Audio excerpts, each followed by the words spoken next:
That's right, we are back with cam swapping my daily driver Ford station wagon to be what is potentially the dumbest video on YouTube today. I'm not going to claim ever, but definitely today this might be a good one because we are using a used cam with new lifters, and it's kind of a science experiment. Will the used cam wear out or wipe a lobe? Will it wear out or wipe the new lifters? Will the new lifters work well? We hope so. We don't know.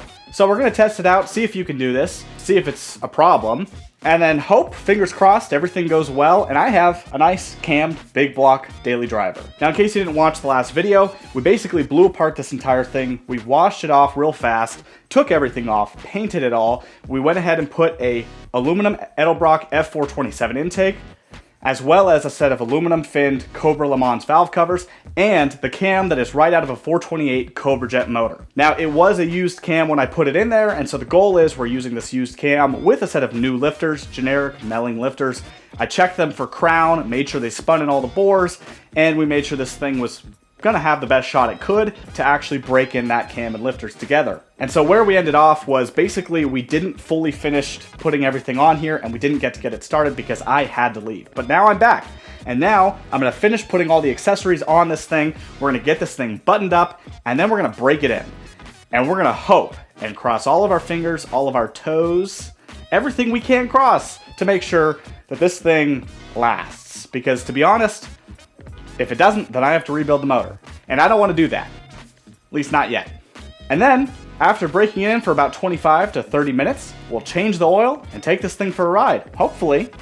So let's get into it. Let's throw up the time lapse. Let's get all the front accessories back on this thing. Let's button it all up, fill it with coolant, and then start her up.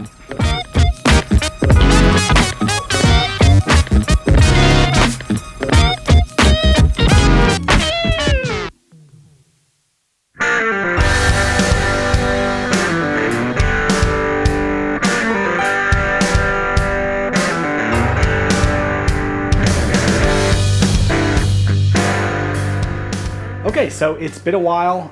It's actually now dark outside, but we pretty much got all the front accessories on and the top end stuff on. We put the valve covers on, went ahead and routed almost everything. We are at the point where we are ready to put water in it, prime the motor, and then stab the distributor in. But there are a few things to note. Our coil is not currently hooked up because unfortunately this intake uses a smaller coil bolt than the old one, and I just don't have the right size bolt lying around. It basically takes like a valve cover bolt. I don't have one lying around. What I'm gonna do right now is actually hook up the battery and prime the motor over and double check that we're getting oil pressure and that the oil pressure light is going off on the dash. Let's see if we can get some oil pressure in this thing. Okay, and as the oil pressure dropped, it started flickering out. I have an LED in there, so instead of just dying out, it kind of gets energy and drops off. It's funky, but we have oil pressure, and we're now primed again, now that it's been a few days. But we'll leave that aside. And now, we're also at the point, it's time to add water, because literally, that's basically all that's left is water, distributor, tighten up the plugs and put the plug wires on and slap the coil on and run it. Tell you what, starting to get the jitters right now because I'm nervous. Never done this before, folks, if you couldn't already tell. So you've heard all the horror stories of all the times I went wrong. Well, we're going to find out if this is going to be one of them. It especially doesn't help that I'm using an unused intake. That kind of concerns me because I'm a little bit worried about the water passages, if you know what I'm saying. You know, it's happened before. Well, I guess it's time to put the distributor in and run it.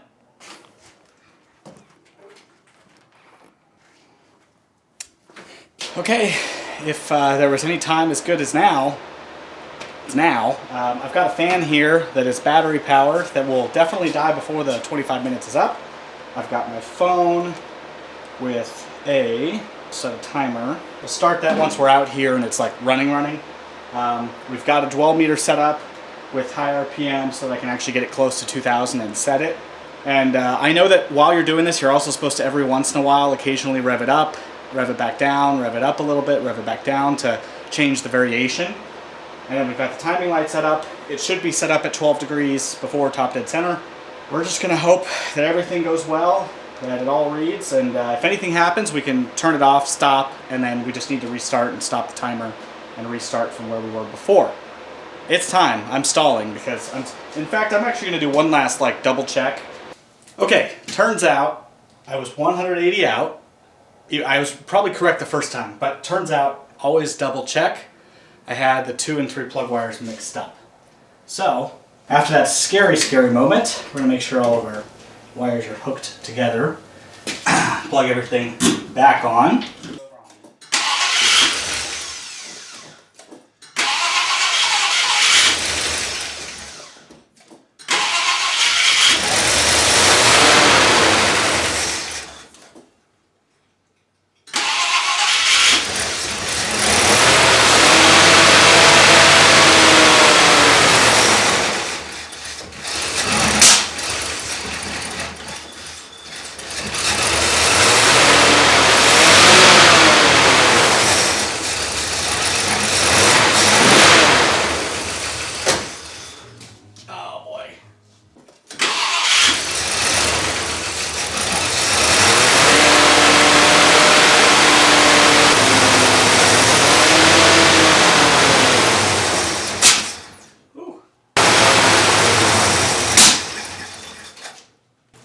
Time for these. Whew. I can't breathe. So, that was interesting. My whole garage is now full of smoke. A little hard to breathe. It's in my eyes, something burns. We overheated. Well, it sucked fluid. It's hot. I'm thinking that the thermostat opened. We made it like less than 5 minutes, so, and unfortunately my dwell meter doesn't seem to be reading correctly, and I don't know why. I'm trying to figure that one out. I'm gonna check the oil real fast and make sure there's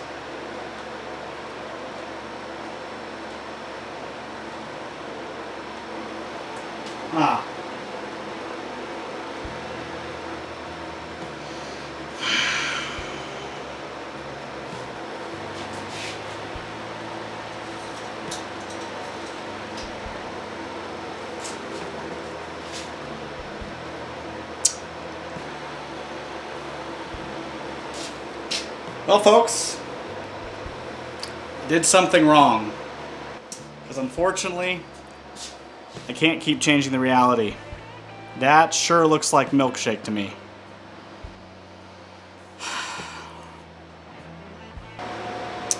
I need a minute. Before I go any further on this thing,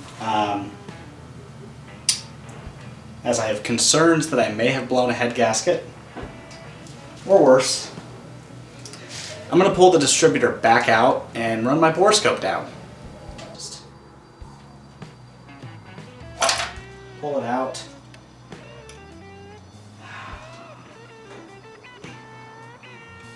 Don't need to put a borescope down to see that that's fine.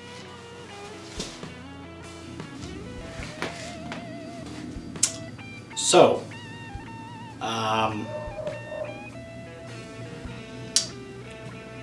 there is coolant in my oil pan. Now I'm not sure if it blew a head gasket or if this Edelbrock intake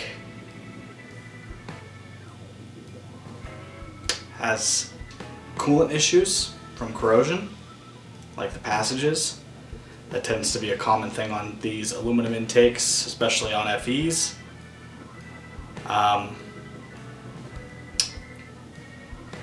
But the entire motor is full of coolant now, and I don't know how long it's been full of coolant. It ran for about 5 minutes at 2,000 RPM, so I don't know how bad anything is.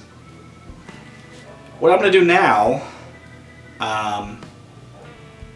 is take all the spark plugs back out and check every single cylinder just to see if it's the head gasket that blew or if it's the intake. Either way, this thing is going to be coming back apart, and I may just have to put the factory intake back on it, hoping that the rest of the motor isn't already trashed, because I really don't want to pull the motor on this thing and do a motor build. But yeah, let's pull the spark plugs, I guess. Guess we'll know probably pretty fast if any of these spark plugs, or if the head gasket blew, because these spark plugs will probably be wet. Kind of like that. Kind of exactly like that, actually. I don't know if you can tell. There is a slight greenish hue to that. Okay, so it's the next day. And I've had the night to think it over, cry about it, wake up, and get over it. What I did was really stupid, obviously. And that's why you're here, because I'm stupid so you don't have to be. But I've thought about it, and I've tried to figure out what may have caused this issue, and I think I have an idea or a grasp of what I think happened. So when we were running the motor, initially, the whole thing backfired. Immediately, start trying to turn it over. Once we got gas through the carb, it backfired really bad, which made me think, oh, distributor, 180 out. So we went up here, flipped it around, put it back in, stabbed it in, went to start it, and even bigger backfire, which made me realize, oh, we're actually 180 out now. So I take it, flip it back, get it back to the number 1 top dead center, get it close to what I think will be 12 degrees, set it, forget it. And then I checked the plug wires. And then I found out plug wires number 2 and 3 were flopped. Don't know how I did that, but I switched them. It's the little stuff, guys. You got to pay attention to the little stuff because that's what gets you. So after that experience, we backfired twice. And what happened was that I didn't notice until way too late into running this motor. My new PCV base plate had blown the hose off through the backfire. Pretty bad, actually. I need to look at it when I tear it apart to see if it blew anything else, but it blew the hose off because there was no fitting on it, no hose clamp on it, and it was pretty loose on there. So it popped it off, which meant when I actually got it started running and it wouldn't stay idling, that should have been my first alarm because this thing idled just fine. And even with this cam, it's put at a stock position and it's a stock cam. It should run just fine. So I was trying to figure out what it may have been, and I should have stopped and realized I have an issue. And I should have checked sooner. And so I got it running, and it was really loud, and it didn't want to stay running. And so I actually had to come out here, start it from out here, and keep it revved up. And I revved the crap out of it. I actually don't even know what RPM I had because my dwell meter was not reading correctly. I don't know why. I've used it before on this car, and it read just fine. I don't know if I had it hooked up wrong, but it wasn't reading. It was just pinging the needle all the way to the end, and I was not getting my high RPM or low RPM signal in any way. So I ran it for about 2 minutes, just revving the crap out of it, and had to give pumps every once in a while for the accelerator pump to actually squirt extra gas because it didn't want to stay running because it was lean, because it was just sucking in all the air from that PCV port. About 2 minutes in, I realized that, and I plugged it with my finger, and I was like, oh crap, there's air just rushing through, it's running super lean. Well, I think at that point it was already too late. It was too hot, and I think it blew the head gasket. That's when it started getting really smoky in here. My eyes were burning, it smelled funny. I thought it was paint baking off. I think that was coolant. So we for sure blew a head gasket, I think from running too lean for too long. And even 2-3 minutes, that's too long. And then I didn't have my radiator cap on, so it just started blowing out the radiator. So now that I've had time to think it over, it's the next day. I'm fresh. We're going to start fresh. We're going to get this thing torn apart. Now, my hope is that I don't have to tear it all the way back down to the cam. We're going to see once we get the top end off. But I'm hoping I can drain the oil, take some brake cleaner and clean out all of the coolant that's not supposed to be there in all the places and ports, probably turn it over, get it spinning, get everything out of it, clean it, change the head gasket, see if we have any other failures. So when we take it apart, I'm going to go ahead and make sure I check for any other failures because I do have a feeling this intake port, because, let me rephrase, there's a lot of coolant in there, like a lot of milkshake. It may not be a ton, but it seems like a lot, and the oil level's way full. So part of me thinks that just a head gasket isn't enough. It could be, especially for a few minutes, I don't know. But we're also going to double check and see if our intake gasket or our intake failed to seal around the water ports, because that is a common issue with these aluminum intakes, and I was a little bit concerned about it with this one. I hope that's not the case, because I do want to run it, but hopefully it's just a head gasket, and hopefully it was just because we ran it too lean for a little too long. And hopefully, again, all hopes and dreams here, folks, nothing is broken, and we can slap it all back together, get it cleaned up, and then finally break it in again. We only wasted, like, I don't know, 40 bucks for the break-in oil, 20 bucks for the coolant, $1 or $2 per the distilled water, because I'm trying to be nice to this thing, and then technically like 60 bucks in gaskets. So we don't have to do the math on that. We'll call it 100 bucks between you and me, okay? So let's time lapse and take all this crap off and figure out what went wrong. First thing we're gonna do is drain the oil though. That's also like a lot of water. It is still just pouring out. Okay, it's finally starting to... Wow, that is a lot. There's the milkshake. That's what I expected to see. Oh boy. Not good. Yeah, let's turn you around. There we go. That's the milkshake right there, folks. But I have bigger concerns because, well, there's a lot of regular coolant at the bottom, and so that means that it didn't mix with the oil, which means, I'll set you down on my fender, means it came out after we stopped the motor. Maybe there was some pressure that it was still pushing past. I'm gonna hope that's what it is, because in fact, I don't know if we can even see it. Yeah, this thing's empty anyways. Well, we're gonna empty the radiator too, see how empty it is, because it'd be concerning if all of the coolant was pushed past and it's still dumping. Boy, oh boy, did I hurt this thing. I hope the bearings are okay. As long as the bearings are okay, we can clean this thing out and fix it. Another fun problem I'm going to have to deal with is I have never taken the exhaust manifolds off this car. It is clear they have been off before because one of them has a bolt with a nut at the end, but I have never taken them off this car, so I don't even know how bad. And if you know FEs, the exhaust bolts, well, they can be a job if you don't break them off. All right, so I went ahead and just took this valve cover off, and you can already see there's coolant down in there. This is all kind of milky looking. Just wipe that off, and it's all up in the valve train. I can actually see it right there. And so we're going to keep taking this off. This side's actually ready to come off. It's just harder to get off and out of here. Got to take... because it barely fits into the air conditioning lines. And yep, this is full of condensation. I don't know if you can see that. And same thing on this side. Coolant everywhere. So, well, just going to keep tearing it down. All right, we are ready to pull the intake. We've got all of our ARP stainless bolts loose. At least these look nice.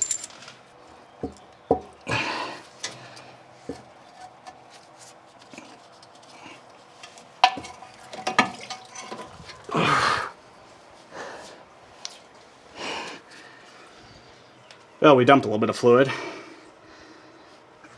Okay. Well, I will say it's really hard to tell if that had any blowouts. We're looking at our intake gaskets just to see if there's any noticeable blowouts. Okay, so if we come take a look in here, first thing I noticed, that cylinder is full of coolant, but I may have just done that, so not sure, but you can see all the milkshake and coolant that's down there. Some of this I just added from pulling it up, but if it's milkshake, that means it was ran. If it's not milkshake and it's just green, then it wasn't mixed in with the oil. Like I was saying, I can't really tell back there. It kind of looks milky, but who knows? Same on that side. This one looks a little bit more oily.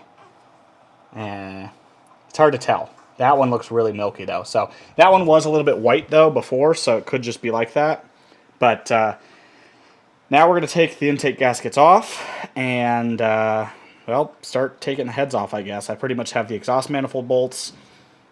On this side, it's just the exhaust manifold bolts. On this side, there's the power steering pump that's attached to it. So we'll start on this side, since this is the side we know is blown. and we're going to check it out. All right, well, I decided to take the valley pan off. I was working on getting the head off. I have one exhaust bolt that's stuck, and I'm going to be careful because I don't want to snap it. But I took the valley pan off, and you can see it is just chocolate milk in there. So hopefully the lifters are okay. We're going to pull them all out one by one, check them all, make sure, and they're going to stay in the same positions they're in since we started to break them in. We're going to hope that the crown is still in them and that they're not all severely damaged. It ran for a very short period of time, so they might be good. So let's pull them out and get this head off. All right, so it's the next morning, and we've finally got all of the exhaust manifold bolts off and the head bolts. And that was really loose, actually. I didn't even have to pry that. But we're going to take this head off.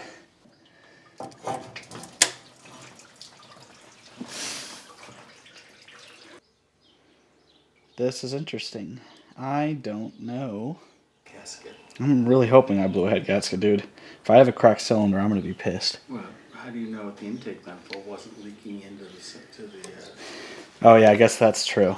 That was my other concern. Well, I don't really see anything alarming yet, so I'm going to have to look at it, and I'll be right back. Okay, so it's been a day, and I've had some time to think it over, look everything over, and do some research. And more importantly, look at our problem. Which, I've got good news, and some more bad news. And then maybe some good news, who knows. But turns out I did not blow a head gasket. I actually kind of just had a leaky intake. Turns out the Edelbrock F427 aluminum intake had some serious electrolysis issues, which I knew about. But the front and rear ports, water ports on the passenger side were so far corroded that they actually just corroded holes right behind our intake gasket. So water just flowed right through it and directly into well, everywhere, into the intake valve, into the lifter valley, so it was just dumping coolant directly into the crankcase, and anywhere else it possibly could. So it turns out it was just the intake. So good news is we didn't blow a head gasket. Bad news is, because I took the head off, I actually broke one of the exhaust manifold bolts, luckily an easy one to get to, so I have to drill it out and rethread it, or get lucky, hopefully, and drill it out perfectly, and get a new bolt for it. Not a huge deal, more just kind of annoying. Bad news is, I gotta put my old S-Code intake back on it, which, well, isn't entirely bad news, but it weighs 75 pounds or so, or 70 pounds, whatever they weigh, instead of the 30 that the aluminum intake weighs. It's a good flowing intake. There's actually nothing wrong with it. I probably didn't need to change it, but I was just hoping I could get the look with the aluminum intake, and hoping this one would work. This is the second F427 intake I've had issues with, just with machining issues, and also this one had serious corrosion. It is what it is. This stuff happens. My hope is I didn't ruin the cam at all. We only ran it for really only about 4 minutes, and we did run it lean, but thankfully we didn't run it lean enough that it got too hot and blew a head gasket or melted anything. The cylinder walls are pretty glazed, but honestly I don't think that's necessarily anything I did. I think this is a worn motor. This motor easily has over 100,000 miles on it. It's been in this car since we think the 70s or 80s, so it's just old, really. And to be honest, I'm surprised it's in as good of shape as it is. So, cylinder walls are glazed, no big deal. We're just going to run it. Eventually, this motor will need a rebuild. And at that point, we'll do much better cam, much better everything. Other bad news is the heads, although they're the C8AEH heads, which are mediocre, but better flowing than some of the truck heads. Not the best, but not the worst. They definitely need a valve job sometime soon. I've got multiple exhaust valves that are basically sunk, and so my valve train geometry, well, it's not going to be the best it could be. But hey, we're going to run it, and I'll keep an eye out for some Cobra Jet heads, or maybe even some aluminum heads in the future if I can find some for cheap enough that I'll eventually throw on this thing. But I went ahead and took my old S intake and threw a quick coat of Ford Blue on it. Only one coat, because that's all I had left in the can. But just freshen it up back up a little bit, because it was 2.5 years of baked crap on it. So we got it all painted. We're going to slap it back on. It's going to fit well. It's going to seal. And more importantly, it's not going to have any major issues because it ran fine for the past 2.5 years. In fact, it actually ran fine for like 6 years before that on my truck. So all in all, this could have been a lot worse, but I guess I got lucky is what I'll say. You know, I make mistakes, a lot of them, as you can tell, and I'm dumb enough to put them here on the internet for you to watch. So, hope it's worth it. And if it's not, leave me a comment, because, well, engagement. But let's get everything back on this motor. We're going to throw some fresh oil in it, prime the entire motor, get the old coolant oil out of this thing as much as possible, get it drained out, put some fresh oil in it, prime it up, and then we will be ready to go again. So let's get it slapped together. Went out here and the sun is going down, but you can see our intake. Like I said, one single coat is all that's going to do, but it looks pretty good. I've done worse. I've also done better, but it's blue. That's all that matters. So let's clean it up, put everything back on it, slap it on the car. And here you can see this is what our motor looks like on the inside. I did go ahead and wipe all the old nasty coolant oil up, and I did check all the lifters. They all do still spin very easily, so we didn't damage any of that. As you can see, this motor is pretty worn, and you may or may not be able to tell, but those cylinder walls are super shiny, glazed, and yep, that one even has a little bit of a score line. Nothing insane, it's just an old worn motor, so it'll be fine. Alright, well, it's been a few days. It's taken me a lot of time to be able to actually work on this thing back and forth, but we went ahead and got our head put back on. We cleaned up all the surfaces, cleaned the head. My dad actually helped me drill out the broken exhaust manifold bolt, and he was able to do it so that we didn't have to use a bigger bolt or put a nut on the end. We actually just stepped it up little by little until we could start seeing threads, and then we cleared it out with a tap. It was pretty rusty, so it took a little bit of time, but it cleared up just fine. So we went ahead and slapped that head back on. I got it torqued, which I torqued it to 90 foot-pounds. The range is 80 to 90. I just went with 90 to be safe because, I mean, these head bolts are huge, so I'm not going to hurt it going up to 90. Let's get to it and throw up the time lapse of finishing putting everything back in here. Okay, it is now later. I finally got everything buttoned up on this thing. I ended up having to have my dad come over and help rebuild the engine harness because all the wires snapped off, and it was pretty crusty. But I think we've got everything attached. I went ahead and got the distributor stabbed in. It should be at 12 degrees because it was on a compression stroke. I had it put it at 12, and then I lined up the distributor exactly on the mark. So it should be at 12 degrees, or at least very close to it. So now is the time we cross our fingers and hope that we didn't ruin the cam or the lifters or anything else. I ran into a bunch of issues earlier. I actually ended up bending a push rod on accident. I was tightening down my rocker rails, and one of my push rods slipped out of the lifter area and was higher up, and so it actually bent the push rod, so had to go get a new one. Dumb stuff. I'm really tired, and it's been a whole bunch of days, like back and forth, little bits at a time, and I don't even know what I may have missed. This thing is full of oil and full of coolant. I put water and coolant in it, and it's pretty much as full as it's going to get, and everything else is hooked up. All the vacuum, anything that's vacuum is tightened or attached, and so yeah, I mean, I don't think there's anything else left to do other than we're going to back it out of the garage a little bit so that we're not gassing up my garage. There's going to be a ton of smoke initially because there is oil all over the back of this thing, and on the headers and in the cylinders. There's oil everywhere. Sorry if you're seeing all these, there's crane flies flying around everywhere. It's that time of the season, and we're having an infestation, I guess, of these crane flies. Anyways, let's back this thing out.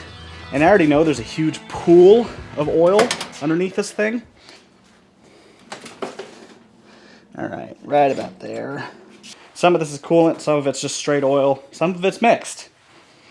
Well, the only unfortunate thing is I don't have a tach, so I actually can't check my RPM.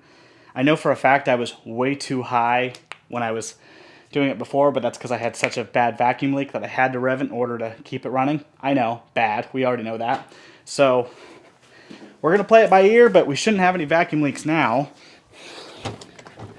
Turn the key on. And I've actually got a timer for 30 minutes. We're going to see if we can run that cycle. If it gets anywhere past 25, then I'll be comfortable with that. So if it starts heating up, that's when we'll know. But last time this happened, everything went severely wrong. And that was actually earlier. Man, these bugs are crazy. Anyways, I got to stop stalling. It's time to start it. So let's go.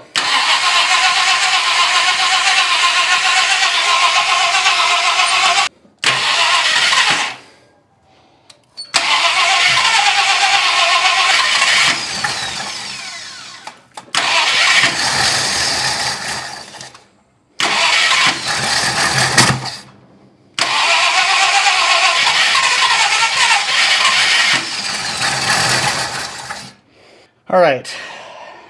I remembered this. It's got to clear out a bunch of stuff, so.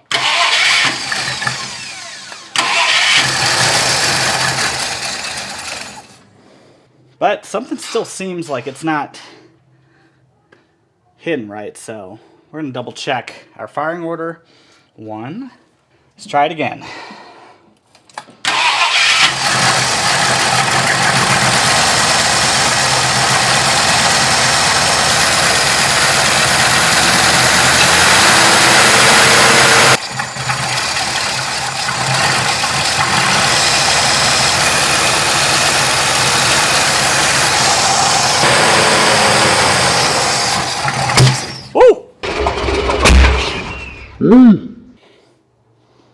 Something's wrong. Timing is correct. That I'm not worried about. It is not running on all 8. Not entirely sure what that's caused by. Time to check for more vacuum leaks, because clearly we got one. Oh, maybe not. This thing's still holding vacuum. Oh, this is holding vacuum. That's got vacuum. Well, let's try it again.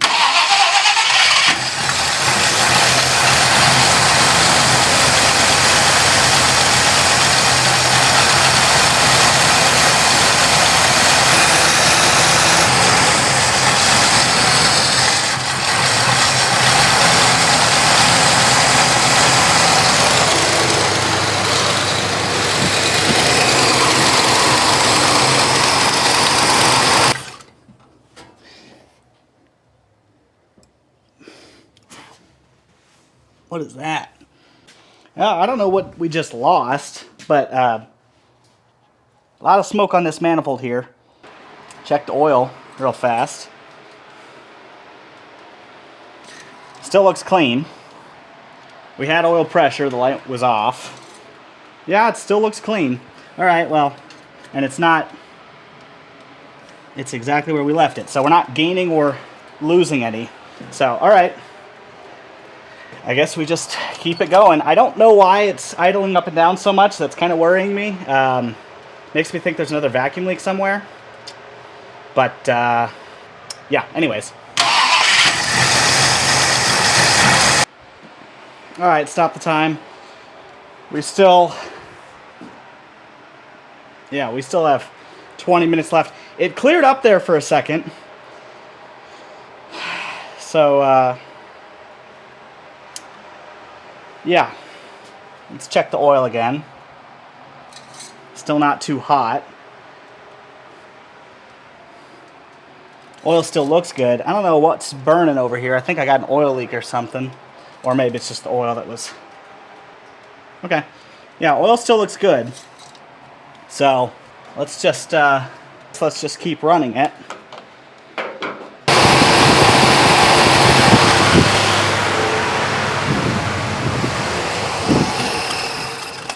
Well, that was 13 minutes, or give or take. So, still got a ways to go. It did start smoothening out, but I'm going to let it cool down for a few minutes. It actually didn't get hot, at least not that I can tell. But we'll let it cool down for a few minutes, check the oil again, make sure everything's good, and then we'll start it up again. So, I don't know what the GoPro caught, so I'm going to repeat myself, but basically... Well, you overheated and the GoPro died, but basically went ahead and just rechecked the oil. Again, just looks like oil. I was getting worried because all of a sudden I started smelling like that sweet smell. It didn't smell like coolant, but it smelled different, and I was a little bit worried. We didn't have any significant smoke that I could tell, but honestly the exhaust is on the opposite side of this car, so it's really hard to tell what's actual smoke and what's just oil smoke from spilling oil everywhere. But the oil looks fine still. I don't really see any glitter in it, but in some light, maybe there is some, but it's really hard to tell. Now, I do expect there to be a little bit of it. That wouldn't be unusual. But, yeah, I will say it does not make a great noise turning it over. Once it's running, it's fine, but when you start to turn it over, I don't know if it doesn't feel like it's tight necessarily. Then again, it's got a high torque starter on it, but it squeaks a little, and that's a little concerning. But anyways, I'm just going to make sure we're running okay. I'm going to pull a spark plug, specifically number 4. We're not leaking anything. But I'm just going to make sure that we're free and clear so far, not running it like obsessively lean, because I have a feeling it's a little lean. And it doesn't look like we're lean, at least not on this cylinder. This was the one I was worried about. Not seeing any significant leaking. Valve covers don't seem to be leaking. It seems like we're not firing on all 8, at least not at lower RPM. So I'm kind of wondering what that physically could be. I don't know. Whoop. Don't fall back on that. I also just could be paranoid because I think everything's going wrong. But it just bothers me. It seems like it shouldn't run so bad at 1500 to 2000 RPM. Even though it runs totally fine at 3000 plus, probably, I'm assuming. I'm guessing that's the RPM it's running at. Okay, we just finished our run. That was a full 30 minutes, plus or minus some, because there was some before. We've definitely got a dead hole somewhere, unfortunately. I don't know if it's one of my spark plug wires. I don't know if it's a collapsed lifter. I don't know what it is. But what I'm going to do is let this thing cool down quite a bit. And then we're going to drain the oil, look at it, check it. Oh, it's making noises. It didn't overheat, though. I mean, it didn't overheat at all. In fact, I don't even think it was running lean anywhere because all of my exhaust ports still have all their paint on it still. And that's quite a heat cycle for them. I would say, I don't know, they all have paint on them still. If it were running too lean and got too hot, those would have turned white and baked the paint off. But, yeah, let's let it sit. Okay, unfortunately, it is time. I need to drain the oil on this thing. So, I did check the... What did I check? I checked the dipstick, and again, the oil looks fine. I smelled it. It doesn't smell like gas. Where's my wrench? But it is time to drain this oil. And it does actually look really clear still, which is kind of unusual. I expected it to get all nasty and sludgy. Then again, the oil that came out of this thing wasn't that sludgy. It's a relatively clean motor. It's time. I don't know how well you can see under here. It's a little dark. Tell you what, no major oil leaks, that's for sure. I don't like that. I'm seeing drops.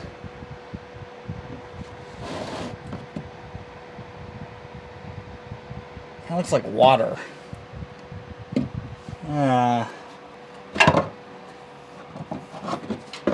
That or it's just really thin. But it's 30 weight. It is hot. It's thin. Doesn't really smell like fuel, which is good. And I'm not seeing any noticeable shiny parts. It's pretty clean. I mean, it's not like significant. I don't know if you can even see that.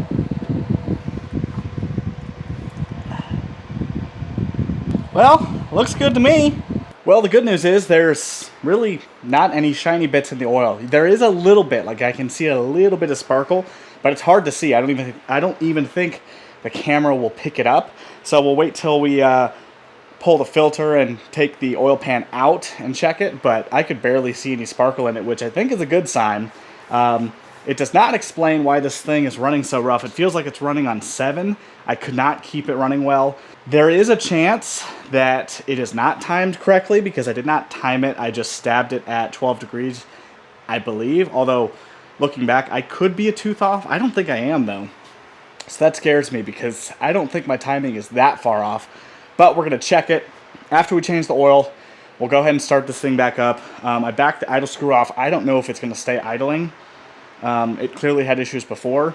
And if it's still running really bad, we're going to take all the spark plugs out, check them all, see if there's any that weren't running, obviously.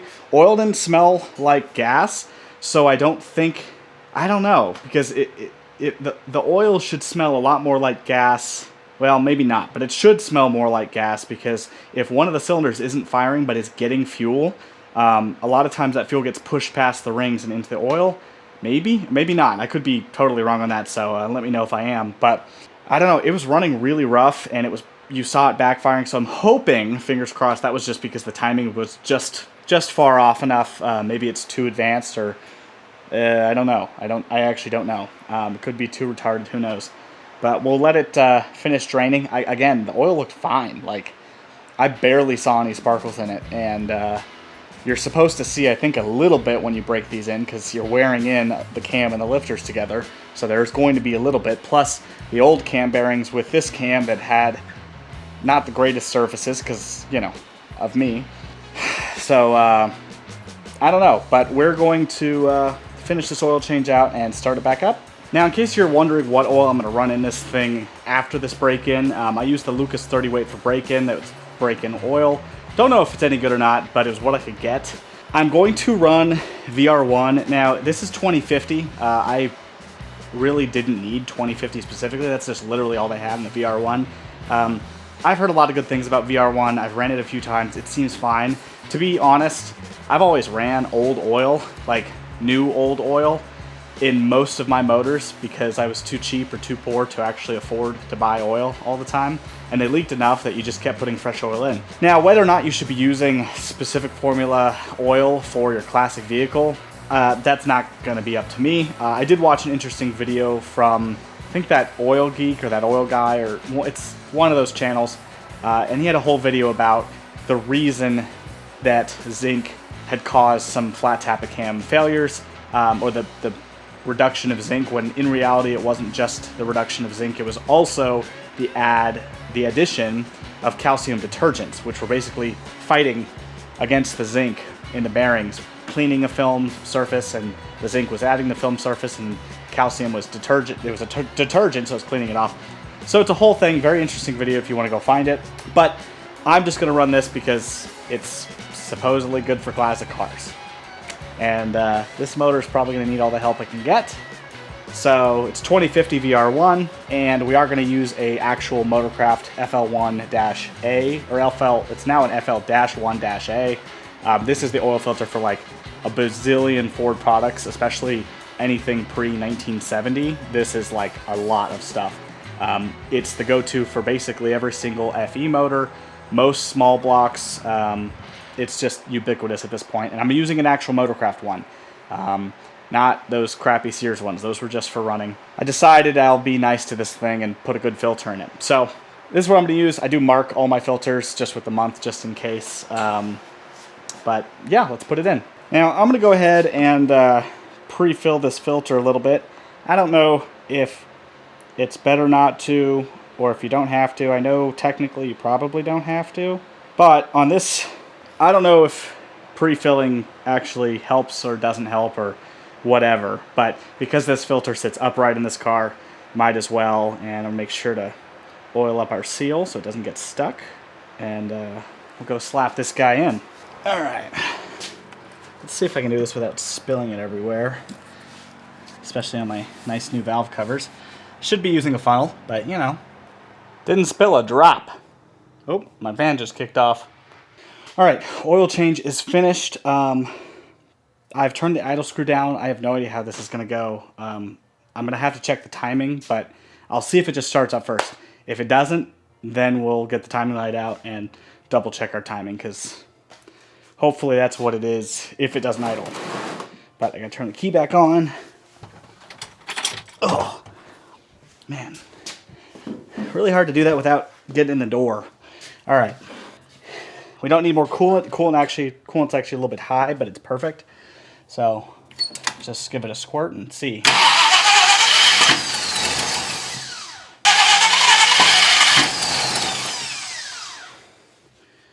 All right. I guess we're checking the timing and praying to God that's it. Well, sometimes you just like to rethink your entire existence and the choices you've made along the way. Right now, I'm really rethinking touching a perfectly running vehicle and trying to make it go faster. But, pulled all the spark plugs, looked in all the spark plug holes. They all look the same. All the spark plugs look basically the same. Nothing looks different. It is now Saturday night, like 11 o'clock. This video is supposed to go up today. And I already know there's people mad about not getting it running in the last video. Well, this is why. I was worried something like this might happen. So all the spark plugs look the same. It doesn't seem like we have a vacuum leak. I sprayed starting fluid around the base of the carb, and any other place I could think of that would be a vacuum leak, at least that big, and I didn't get anything. Which basically kind of only leaves, either a lifter's not lifting, a valve isn't sealing, or none of the above, and we have no compression on one of the cylinders. What's weird is that none of the cylinders necessarily look, they all look the same. They're all just carbon oiled. They're all a little wet, but mostly because of oil. In fact, probably all because of oil. All the spark plugs look identical, so they all look like they've been firing. None of them are wet excessively. I've got one that looks maybe a little wet, and it also had some gunk on the electrode, but doesn't really smell like fuel, and it still looks like it was burning. So at this point, I can't really do too much else. It's late. This video is supposed to go up today, but now tomorrow. What I think I'm going to do right this second is I'm going to pull at least the passenger side valve cover, because that one comes right off, and spin the motor over and just see if everything's moving the way they're supposed to. Probably shine a light down in the lifter valley, and kind of worried. I had one lifter that was constantly spinning, almost like the lifter, I don't know. I don't know. It was spinning until it had pressure against the rocker. I don't know. Let's pull the valve cover. I'm going to be honest, I don't really know what to do with myself. There that one goes. If I destroyed a cam lobe or a lifter, what else it could be, unless my valves did give up and they're not sealing, which is a possibility, but would be highly coincidental, I feel. And I'm trying to figure out if I'm just missing something that I'm not thinking about, and hoping there's a major vacuum leak that's just pointing me right in the face. And unfortunately, folks, I'm just not seeing it. But we've also, although the car hasn't moved, there's some oil underneath the car, but I don't know if that's from our intake. Not on this side, at least. Pull our valve cover. All right, let's see. Do we have any smoking guns? Also, hoping a bent push rod. Now, there's quite a bit of condensation in that valve cover, but nothing. I'm not seeing anything specifically unusual. Okay, the car is off. Coil wire's unplugged. Just gonna look at every single one of these here. I'll bring you over here. We're gonna look at all of them and just see if they're any good. So I guess the hope here is just that all of them are moving and moving consistently and getting about the same reach. So. Ew. Okay. They all look fine over here. Well, I guess let's pop the other one off. I didn't want to pop the other one off. I was hoping it'd be under this one, because the other one's a lot harder to get off. A lot harder. But let's pop it. It's just a little tight. Same thing. Goal is to spot the one that's something's wrong. And unfortunately, this one is the one where I had a bent push rod earlier because I installed it incorrectly, but that was my fault. And then I fixed it, so it should be fine. All right, let's see.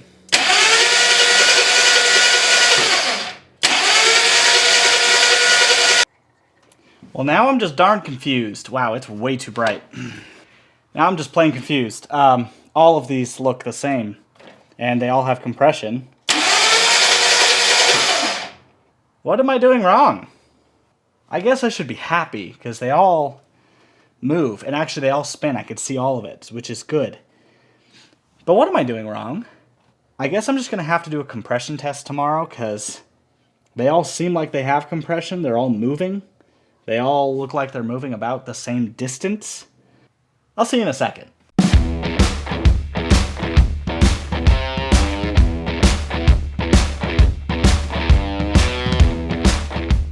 All right, it's the next morning, and got a good night's sleep, give or take, close enough. It was a late night last night. But we do have compression tester. I've just got a quick stabby stab one. I've actually got a twist in one and another stabby stab, just in case I don't like what this one's doing. But I'm trying to be quick and easy, so we're gonna try this one first and see if it runs fine. But we're gonna make sure this thing is wide open and pin it there. All right, so it's pulled wide open, and we're just gonna check every one of these cylinders, give it about 5 pumps.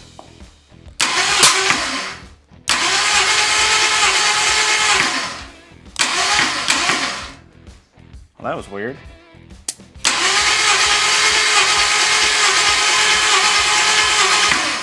Now see, that's not good. That's about 65.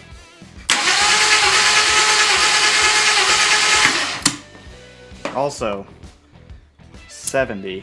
Well, let me try the other one just in case, because I didn't like that one. Like I said, I've got this spinny one that threads into the spark plug to give you a probably more accurate reading.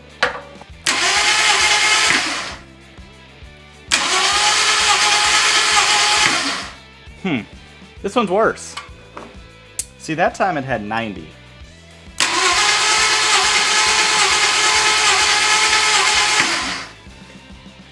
Okay, we're running 65, 70, also 70, also 70. Well, let's check the other side. Because so far, we're not looking good. 65, 70, 70. Let's try this side. We're going to start from the back because that's actually the hardest one to get to. 40. That one we had 80. That's the strongest one yet. We'll try that one again. Well, just kidding. Right about now, I was just saying something about ending the video and, oh, we're going to have to look at it later and fix it. Well, I lied because I had a thought, which is rare. But I was thinking about it and I was like, you know, my old cam and lifters were really, really worn. Like more than probably was within spec. And when I took this head off, one of the things I noticed is that I had 3 very noticeable sunken valves. And I mean very noticeable. That doesn't mean that the others weren't also sunk, but I had 3 that were like clearly in the head. And you can actually tell the valve stems raised and lowered with each one. So I thought about it and I was like, well shoot, what if my new cam and lifters, and specifically my lifters, are actually taller than the old lifters that came out, and that little bit of extra height is actually adding some added preload to my rocker arms, which is in turn, because my valves are taller up in the head, the stems are higher, is actually pushing down on those valve stems just a little bit enough to cause some compression leakage. So what I went ahead and did is took my rocker arm assembly shaft on my passenger side, loosened all the bolts about a full turn, and noticed, hey, these are really tight. Did a compression test, stuck it on there, 5 times wide open, 135 pounds. Now folks, I don't know about you, but for me, that's enough to run. 135 pounds is exactly within relative spec on a stock 9.5 to 1 390. It's probably a little bit on the lower end, but it's still within spec and more than enough to run. I have ran motors on way less than that.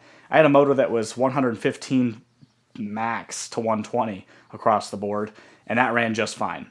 And this thing ran fine before, so it just kept mind-boggling me, especially considering all of my valve train is moving a lot. So it's not like I wiped a cam or a lobe, or if I did, it would be minimal, or it would be all of them, and they're moving a lot. Each valve spring is moving about 1/2 inch to 3/4 inch. Now, I'm not measuring it, but it's a lot. It's a whole bunch of movement.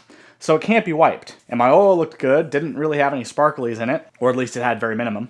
So I was just racking my brain and, well, that was it. Turns out my rocker assembly is putting too much preload because my new lifters are adding too much height to my push rods, which is in turn pushing on the rocker arms, which is in turn pushing down on the valve stems and pushing the valve in the cylinder just a little bit because they're so far sunken into my heads. Now, the right thing to do would be taking the heads off and getting a valve job done, or putting new heads on this thing that flow better anyways. But that's the right thing. And if you watch this far, you know nothing I've done so far is the right way to do it. I used a used cam with new old lifters, broke them in, had an intake that leaked coolant all into my cylinders and ran it like that for like 4 or 5 minutes. Took it all back apart, threw it all back together. Didn't really flush the lifter super well, but well enough. Ran it, still ran like crap, still decided to break it in for 30 minutes, but ended up fine. Now, you might say it's luck that we made it this far, and you might be right. But here we are, and at this point, I'm gonna fix it because I can. Because the way to fix this, well, let me show you. The way to fix this is with these guys. This is a set of factory adjustable push rods for an FE. Now, these have been sitting on my father's shelf for I don't know how many years. I actually had to go find these. These are in really good shape.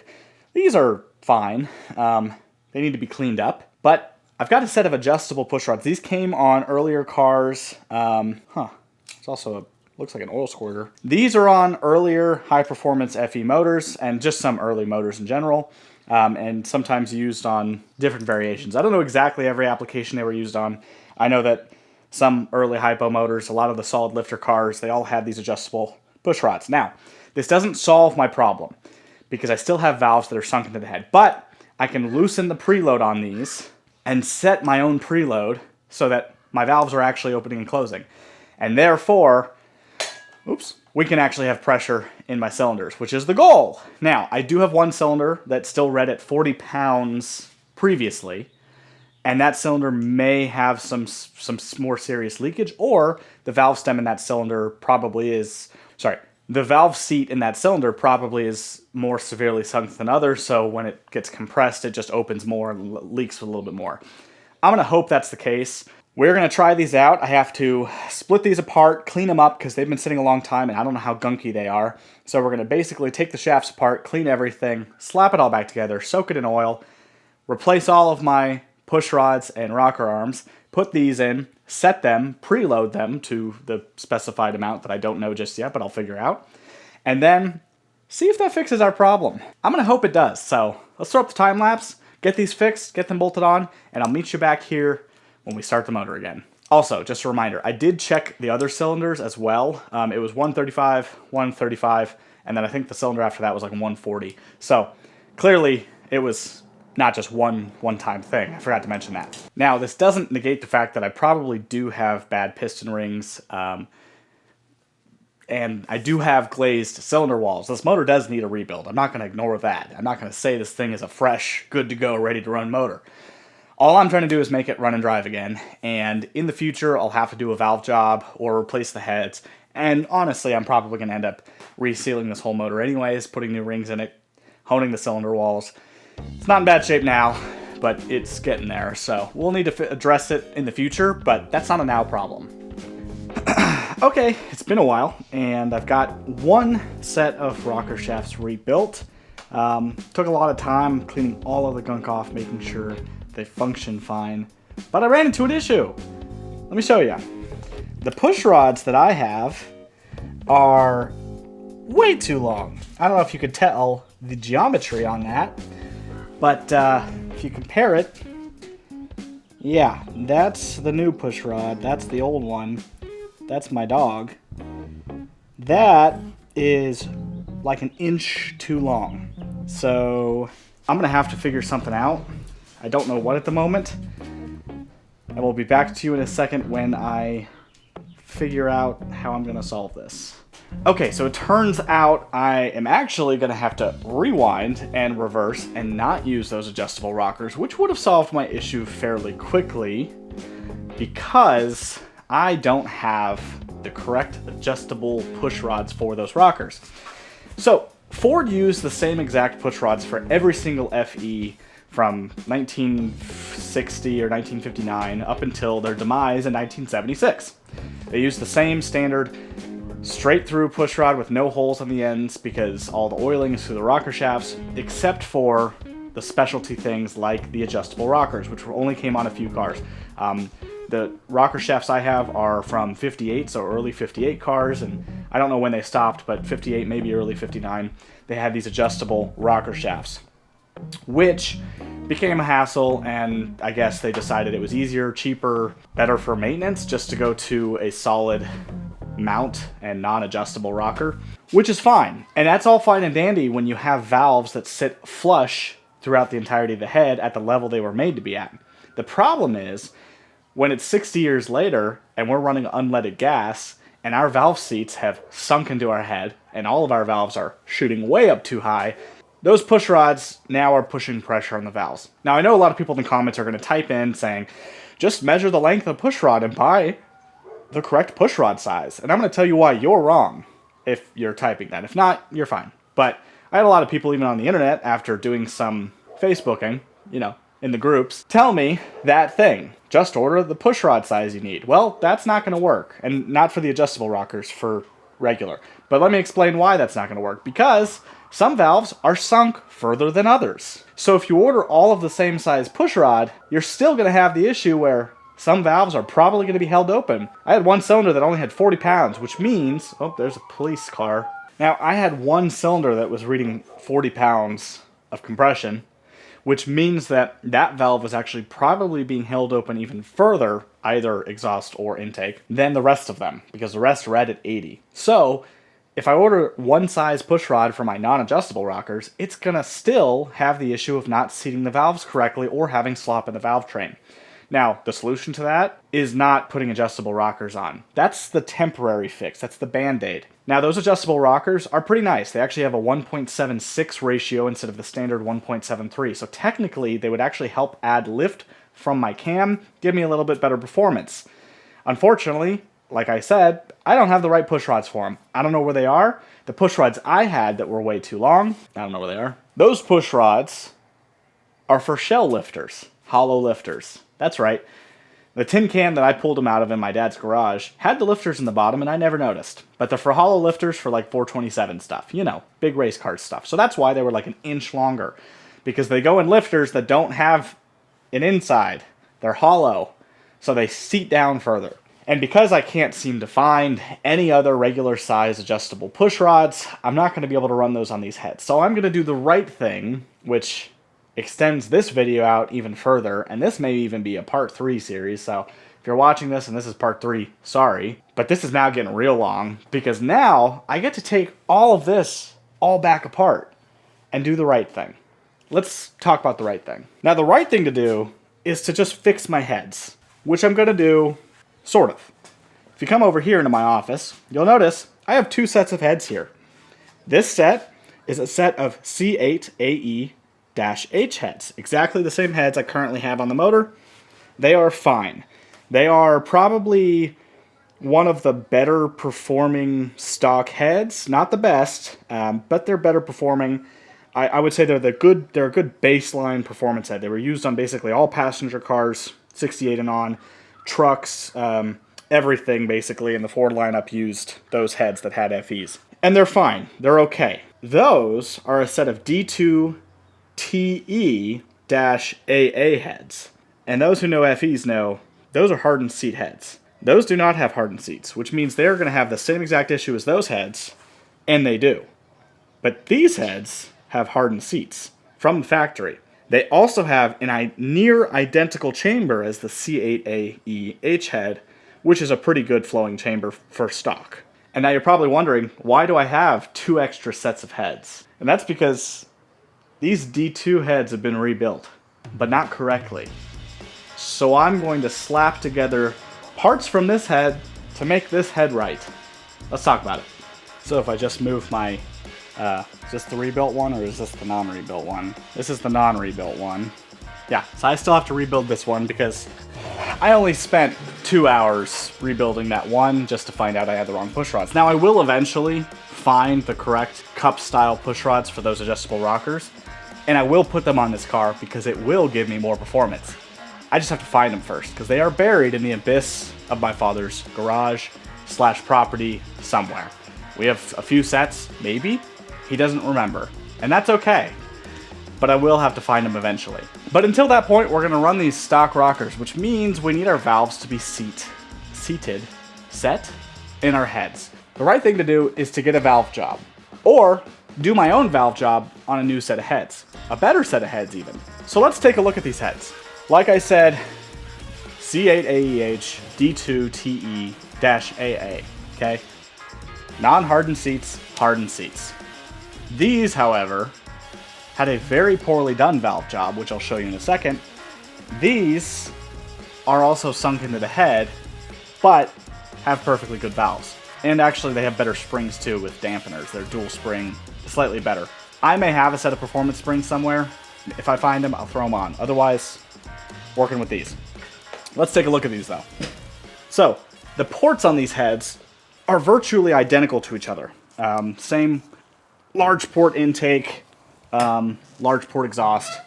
They're pretty good. They flow okay. What's important is the combustion chamber. They have a pretty good combustion chamber. Now, it's going to be hard for you to see here, but you can actually see some of these valves are sitting flush or less than flush in their seats, and they actually need to be popping out just a little bit. That's how we know they're sunk. And I believe this one had a valve job at some point years ago, and it looks like it's got stainless valves. Hopefully that's what they are, but if they aren't, it's okay. But you can see it's got a small combustion chamber, smallish.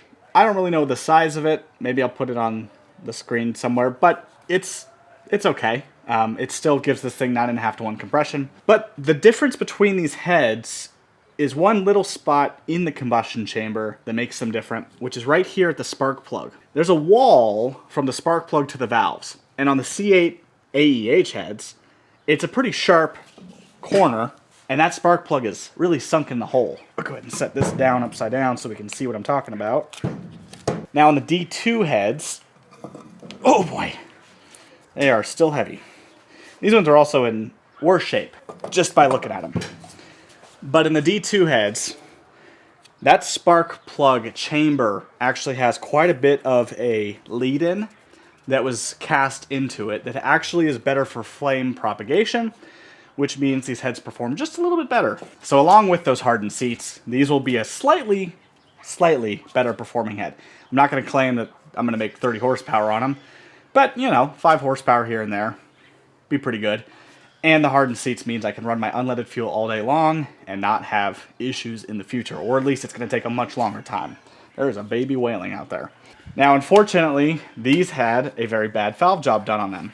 What does that mean? It means someone used the wrong size valves. So, if you take a look at these two valves, it's a little hard to tell, but one of them is slightly bigger than the other. Because whenever these D2 heads had a valve job, they put in valves that were too small. And so they're really sunk into the head. Like, severely sunk. Like, they don't fit the seat.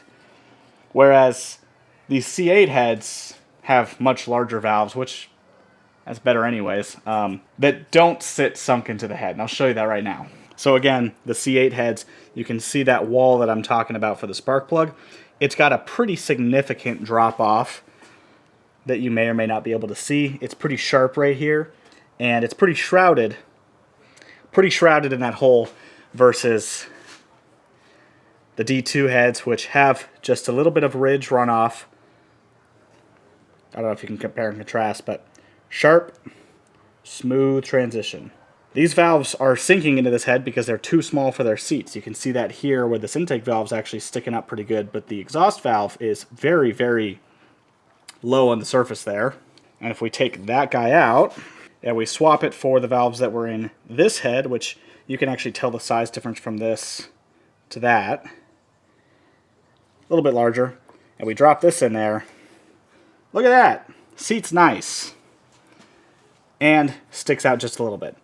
And because these valves were not set to these valves, I get the fun job of putting valve grind compound on every single one and setting them in, just so that they have a nice sealing surface, because I'm not going to go through all this work of tearing both heads off, which, by the way, I've already had one off. Now I get to take the second one off as well, which is going to be a nightmare to get to, and I was hoping to avoid, but this is the right thing to do in this scenario. Am I telling you to do this? No. But am I avoiding spending as much money as possible, if not zero? Absolutely. Which means I'm taking these heads that were lying in my backyard for 10 years, and these heads, which were also lying in my backyard, or in a shed actually, for probably 20 years to be honest, and I'm going to mix the two together for free and make them work on this car, which may still end up with other problems even after I've done all this. I'm fully aware of that. Doesn't mean I'm not going to do it and probably waste time doing it. So, I'm going to go ahead and swap all of these valves, or at least all the exhaust valves, the intake valves might stay. It just depends on how nice these ones are and how close the spring retainer is. I have to check that first.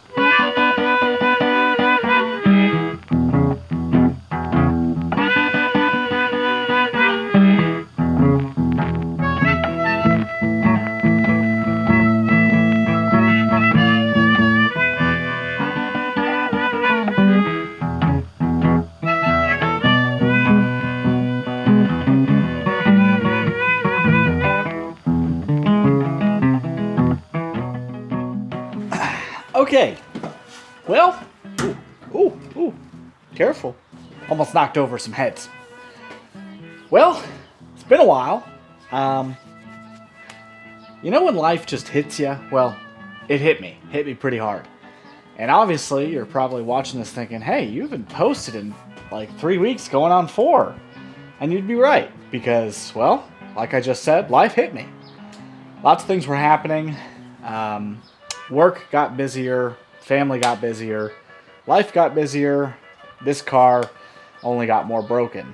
And basically what's been happening, if you haven't watched the video up to this point, is that we've just been running into issue after issue after issue because I've been uncovering issues, which is a good thing, because I'm finally taking care of some things that are issues. But that brings us to right now and today. I finally was able to get the driver's side head off, which is sitting right in front of me, and well, it was a bugger, that's one way to put it, but it's off, and I wanted to go ahead and show you part of the reason that we're having compression issues.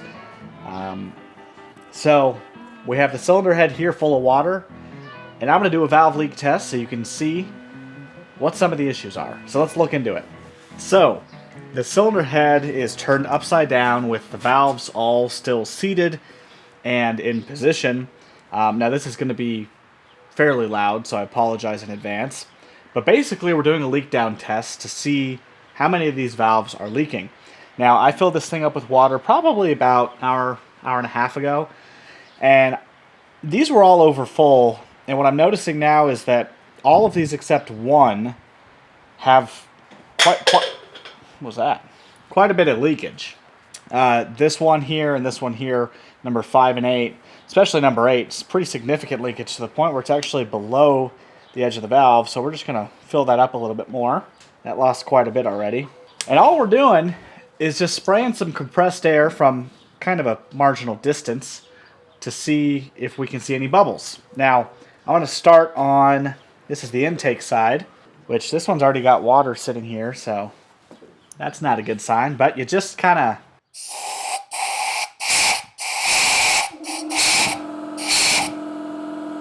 build up some more pressure. But the first one, no seriously noticeable bubbles. I do see a little bit, and I'm going at a slight distance, but nothing like major. I do see some bubbles. Let's go to the next cylinder. Same thing. There's some bubbles there, but they're not actually coming up to the surface. Next cylinder. Same thing.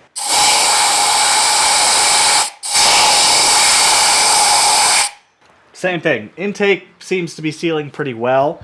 Nothing too crazy. But what I noticed is if we come over here to the exhaust, specifically this guy, which was missing water. Let's see if I can get this angled correctly. I'm trying to match the angle. See that?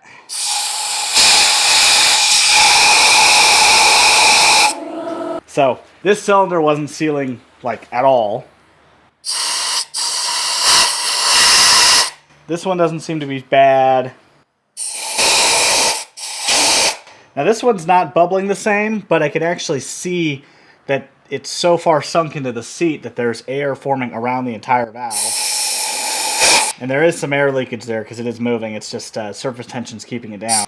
And then last one, also a little bit of leakage right there. So as you can tell, this head wasn't sealing super well. And I even pulled a valve from the other cylinder head, the one that was really sunk. This was in a really sunk position, similar to this one. And I don't know if you can really see on the edge of the valve there, but there is no distinct sealing line. It is just rusty all the way around. And I haven't even checked the other cylinder head for valve sealing. And I may just check it just for fun to see how bad the other side is as well. But as you can see, this side wasn't sealing super well. So that's kind of where all of our compression went. Now, unfortunately, the problem at this point is that it is already another week. Another week is up, and I'm out of time. I have to go out of town again. Having all these new obligations in my life means that I have more obligations. It's all compounding, basically. So I can't just be around all the time to work on stuff like I used to be able to, which, you know, it is what it is, but that's what I signed up for. But that means that we are going to basically have to end the video here. With all this trials and tribulations and all these issues coming up, I have to be done. I have to finish this. I've had all this footage now for about 4 weeks of trying to build up a video where I succeed. And unfortunately, I failed again. I can't even count on how many fingers I have this time. Wait, what? I can't even count on both hands how many times I've failed in a video, including the last one that you even saw, where we didn't even get this thing running. Which turned out to be an okay thing, because turns out we had other issues anyways, and you saw them all here. So this is where I'm gonna have to end it, and I apologize. It's not running yet. Trust me, it makes me feel bad too, because I haven't driven an old car in weeks at this point, and it sucks. Especially this one, which was old, reliable, and nothing was wrong with it before I took it apart. Although we had other issues that had to be taken care of eventually anyways, so we just took care of them now. It is what it is. Or something like that. Anyways, thank you guys for watching so much. I apologize for the lapse in videos. We have a lot more videos coming up sometime soon. We're going to be starting the cheap Highboy build very, very soon here. I'm actually planning on working that basically all of next week, minus maybe one day to finish this thing up.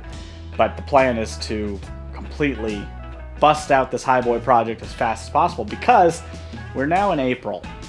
Mid-April at this point, actually, and I have to have that truck ready by the end of May. So we're going to be busting our butts trying to build up a truck out of spare parts and hopes and dreams. But keep tuned, because there's more than just that. And you'll see this guy again, you'll see the Mustang pretty soon here again, you'll see my truck, and you'll see a whole bunch of other cars, new cars even, that you haven't seen yet here on Cherry Pickin'. So hope you enjoyed today's video. Be sure to leave me a like, comment, subscribe even if you want to see more content like this, where I just fail over and over. Sometimes you win, most of the time you don't. So, we'll see you next time on Cherry Pickin'. See ya.